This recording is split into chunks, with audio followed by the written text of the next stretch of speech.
Shalom sahabat yang baik hati, salam sehat selalu bagi kita semuanya. Marilah kita bersatu di dalam doa.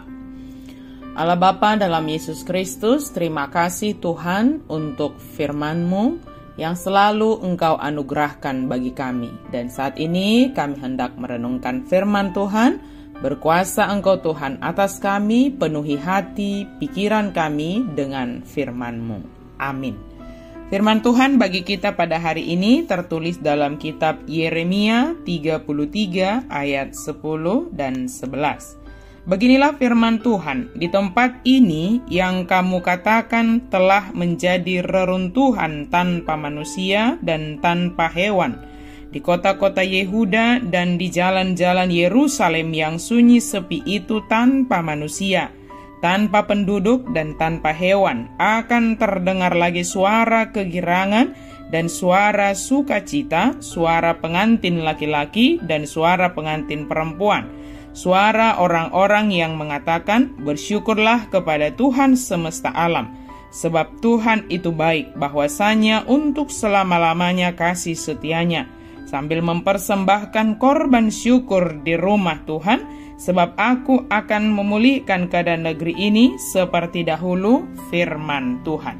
Sono dohata ni Jehovah, terbigi do pisogo di ingananon naung ni dok munai nung ngatarulang, dang bemarisi jol mananggo sahalak manang pinahad di bagasan akahuta ni Juda, dohot di alaman ni Jerusalem akanong tarulangi, dang bemarisi jol mananggo sahalak manang pinahan, terbigi do pisogo di si suara ulupuluk dohot suara las ni roha, suara ni panguli dohok suara ni oroan, suara ni akka nama dok puji ma Jehovah Zebaut, ay pardinggan basa do Jehovah, ay rodi saliling ni liling na doa sini rohana, tole muse suara ni halak nama buan pelian hamau liatiu tujoro ni Jehovah, ayaw mamanogihon mulak, sogot halak akka na tarbuang siat tanoon, gabi suang songod di mulana ninna Jehovah. Bersyukurlah kepada Tuhan, sebab Tuhan itu baik, untuk selama-lamanya kasih setianya. Sahabat yang diberkati Tuhan, Allah akan memulihkan Yerusalem, bukan karena bangsa itu berseru, melainkan karena hal itu merupakan bagian dari rencana Allah dan bagian dari wujud kasih Allah. Pembuangan Babel tidak mengubah tujuan Allah bagi umatnya, sekalipun Yerusalem dihancurkan. Kota itu akan dipulihkan setelah 70 tahun pembuangan dan pada akhir zaman sewaktu Mesias akan memerintah. Keadilan Allah selalu diperlembut oleh belas kasih-Nya. Allah menjamin kepada Yeremia bahwa dia hanya perlu berseru kepada Allah dan Allah akan menjawab. Allah siap untuk menjawab doa-doa kita, tetapi kita harus meminta bantuannya, meminta pertolongannya. Allah pasti bisa menangani setiap hal yang kita butuhkan tanpa kita minta sekalipun, tetapi Dia meminta kepada kita untuk kita berseru kepadanya. Akan tetapi bila kita meminta, kita mengakui bahwa hanya Dialah Allah dan bahwa kita tidak mampu menyelesaikan dengan kekuatan kita sendiri.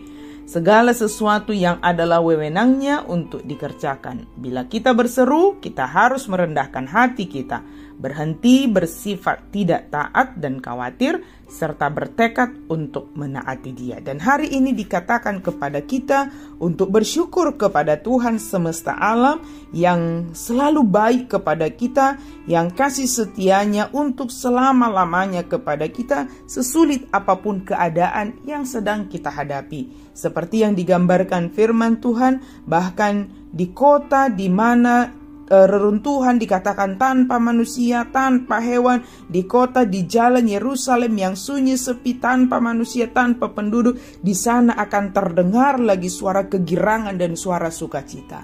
Artinya, ketika kita menghadapi keadaan sepertinya sudah diambang keputusasaan, ingatlah tetap berharap kepada Tuhan. Bahkan di tempat yang sunyi sekalipun, di sana dikatakan akan ada sorak-sorai, puji-pujian kepada Allah. Maka apapun keadaan kita saudara yang diberkati oleh Tuhan, ingatlah Tuhan pasti hadir memulihkan. Maka pujilah Tuhan yang kasih setianya untuk selama-lamanya. Bersyukurlah kepada Tuhan apapun keadaan yang kita hadapi. Kita tidak butuh banyak alasan untuk memuji.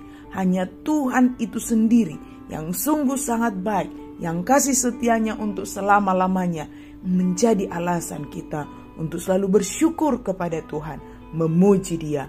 Berharaplah di dalam menghadapi segala hal hanya kepada Tuhan. Kita boleh menghadapinya hanya karena pertolongan Tuhan. Amin. Mari kita berdoa. Terima kasih Tuhan untuk firman-Mu. Terkadang kami menghadapi situasi yang mungkin bisa membuat kami diambang keputusasaan. Sakit penyakit kami yang mungkin tidak kunjung sembuh. Tetapi kami percaya Tuhan memulihkan kami. Tuhan hadir dalam hidup kami. Sekalipun kami menghadapi sakit penyakit, pergumulan yang sangat berat, keadaan keluarga, anak-anak, kami percaya Tuhan, Engkau mampu mengubah kesunyian kami itu, kepedihan kami itu, penderitaan kami itu, menjadi sorak-sorai sukacita, sebab di sana kami selalu bersyukur dan percaya akan pertolongan Tuhan. Dalam nama Yesus kami berdoa dan bersyukur. Amin.